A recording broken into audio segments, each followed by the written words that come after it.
To cite a web page for which no author is given, we will begin with the web page title. Before providing the title of the web page, we will insert opening quotation marks. We then provide the title of the web page, being sure to capitalize all nouns, pronouns, verbs, adjectives, and adverbs. We then end the web page title section with a period and closing quotes.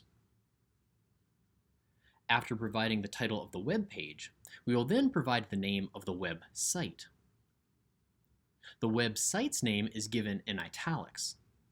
Be sure to capitalize all nouns, pronouns, verbs, adjectives, and adverbs within this title as well.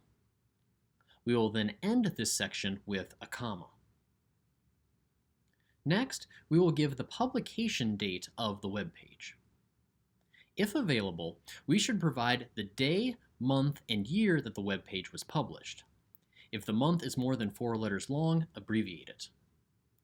If you do not have the specific day or month a web page was created, merely provide the information that you do have.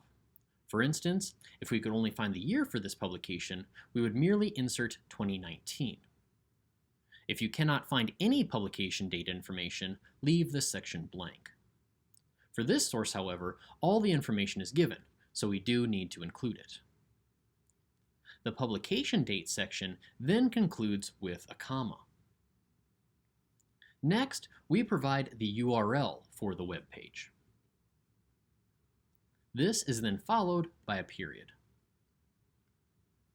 Finally, we provide the access date for when we accessed the article.